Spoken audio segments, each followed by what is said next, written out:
Did you know that in one of the world's fashion capitals, your most important accessory is a smile? No, I'm not talking about a trend, I'm talking about the law. Welcome back to the channel. And today we're diving into one of the weirdest laws I've ever come across. Get ready, because we're heading to Milan, Italy, where it's legally required to smile in public. That's right, you heard me correctly. In the beautiful city of Milan, frowning can actually get you into trouble. It sounds like something out of a quirky movie, but this law has been on the books for centuries. It's an old municipal regulation, dating all the way back to the Austro-Hungarian Empire's control over the city in the 19th century. The original idea was to project an image of a happy, prosperous city. Think about it. A city full of smiling faces. It's basically a marketing campaign from 200 years ago. So, how does this work in practice? Are there smile police patrolling the streets, handing out tickets for grumpy expressions? Well, not exactly. The law is rarely enforced today, and most Milanese people and even many police officers aren't even aware it exists. It's more of a historical curiosity than an active piece of legislation. Can you imagine the chaos if they actually tried to enforce it?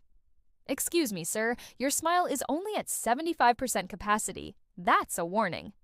It's hilarious to think about. However, the law does have a few exceptions, which makes it even more interesting.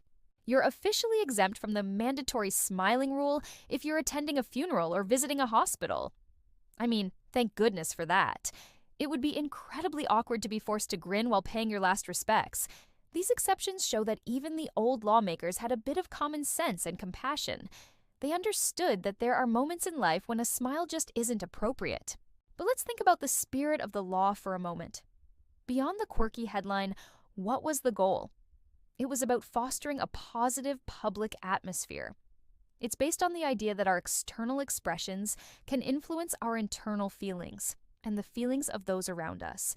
This concept is actually backed by modern psychology. The facial feedback hypothesis suggests that the act of smiling, even if it's forced, can genuinely make you feel happier.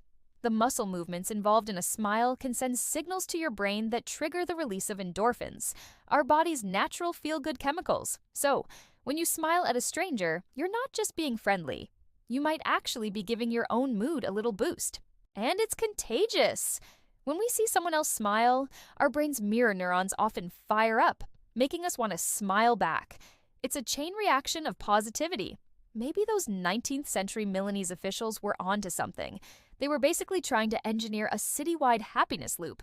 Now, Milan isn't the only place with some strange old laws still on the books. Many cities and countries around the world have them.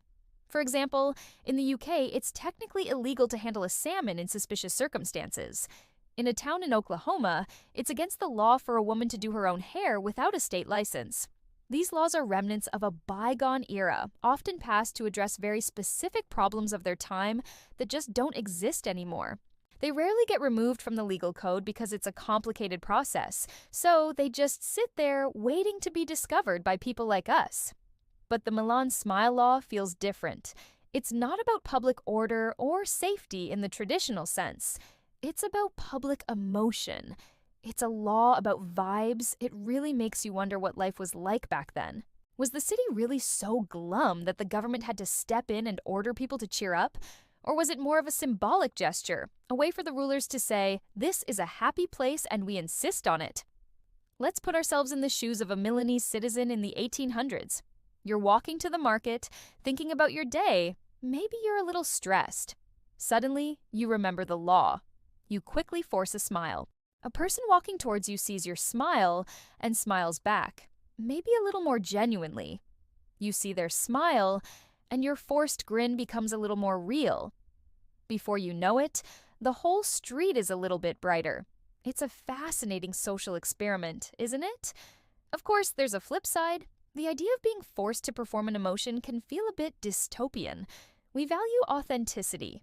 Being told to smile when you're feeling sad or angry could feel invalidating.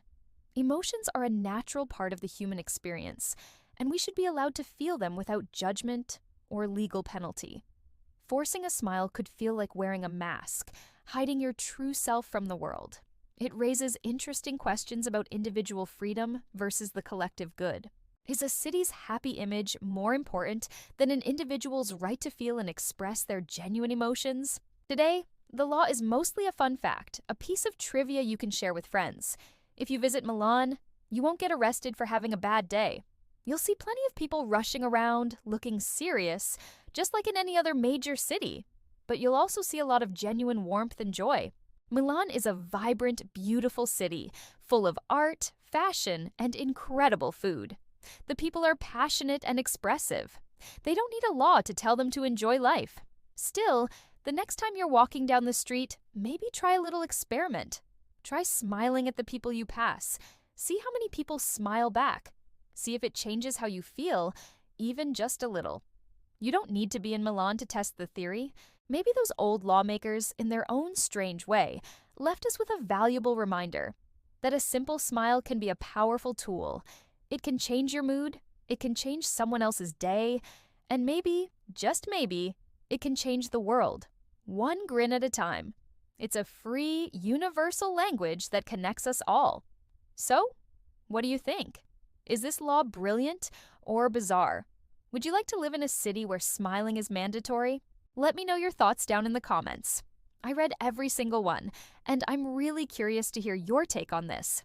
It's one of those topics that's just fun to think about. Thanks so much for hanging out with me today and exploring this quirky corner of history.